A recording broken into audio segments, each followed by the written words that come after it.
பாஜக முன்னாள் தலைவர் அண்ணாமலையை விமர்சிக்க வேண்டாம் என்று எதிர்க்கட்சித் தலைவர் எடப்பாடி பழனிசாமி விமர்சனம் செய்திருக்கிறார். அண்மை செய்தியாக பார்த்துக் கொண்டிருக்கிறோம். விவரங்களோடு இணைகிறார் எமது செய்தியாளர் தாய்மானவன். வணக்கம். இபிஎஸ் அவர்களுடைய அறிவுறுத்தல் என்ன? நிர்வாகிகள் மற்றும் தொண்டர்களுக்கு நிலவரம் என்ன? தாய்மானவன்.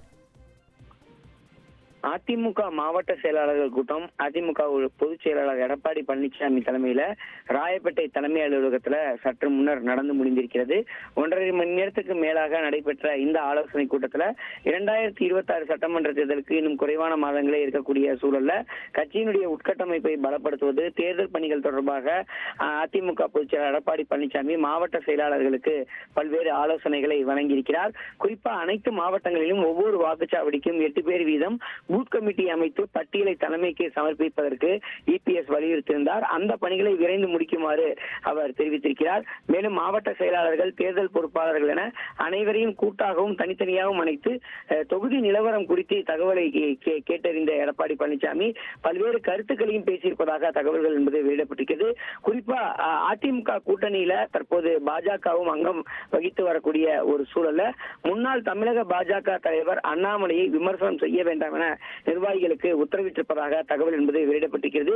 ஏற்கனவே அதிமுக குறித்து பல்வேறு வகைகளில் விமர்சனம் செய்திருந்த அண்ணாமலையை கண்டித்து தொடர்ந்து பாஜகவுக்கும் அதிமுகவுக்கும் ஒரு முரண்பாடு என்பது ஏற்பட்டிருந்த ஒரு சூழல்ல தற்போது அந்த மோதல் போக்கு அனைத்தும் நிறைவடைந்து கூட்டணியாக தற்போது வலம் வர தொடங்கி இருக்கக்கூடிய சூழல்ல முன்னாள் தமிழக பாஜக தலைவர் அண்ணாமலையை விமர்சனம் செய்ய வேண்டாம் என எதிர்க்கட்சித் தலைவர் எடப்பாடி பழனிசாமி தற்போது தொண்டர்களுக்கும் நிர்வாகிகளுக்கும் கோரிக்கை விடுத்திருக்கிறார். குறிப்பா கூட்டணிக்குள் சலசலப்பை ஏற்படுத்தும் தேவையற்ற விவாதங்களையும் பேச்சுக்களையும் நிர்வாகிகள் தவிர்க்க வேண்டும் என அவர் கேட்டுக்கொண்டிருக்கிறார்.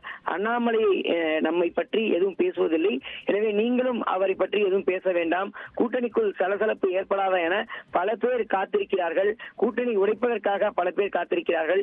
எனவே தொடர்ந்து 2026 சட்டமன்ற தேர்தலுக்கு தேவையான பணிகளை வேகப்படுத்துங்கள் என தெரிவித்திருக்கிறார். மேலும் தமிழக வெற்றி கழகத்துடைய விஜய் பற்றி பேசிய இபிஎஸ் அவர்கள் புதிய கட்சி தொடங்கி இருக்கக்கூடிய ஒரு சூழல்ல வளர்ச்சிக்காக எதையாவது பேசுவார்கள், எனவே அதையெல்லாம் கண்டுகொள்ள தேவையில்லை, தொடர்ந்து 3 சுற்று தேர்தல் பிரச்சாரத்தை வெற்றிகரமாக முடித்துள்ளோம், களம் அதிமுகவுக்கு சாதகமாக உள்ளது, இதுவரை சென்ற 118 தொகுதிகளில் இதுவரை 100க்கும் மேற்பட்ட தொகுதிகளை நாம் வெற்றி வாகை சூடுவோம், எனவே தொண்டர்கள் தொடர்ச்சியாக பணியாற்றுங்கள், தேர்தல் பணியை தொடர்ந்து கூட்டணி கட்சியினரோடு இணக்கமாக செயல்பட்டு பணியாற்றுங்கள் என்பது போன்ற விவரங்களை அனைத்தும் மாவட்ட நிர்வாகிகளிடையே அவர் பேசியிருக்கிறார். தகவல்களுக்கு நன்றி தாய்மானவன். உங்கள் தந்திவன் தொலைக்காட்சியில் கருடா தினமும் காலை 6 மணிக்கு காண தவறாதீர்கள்.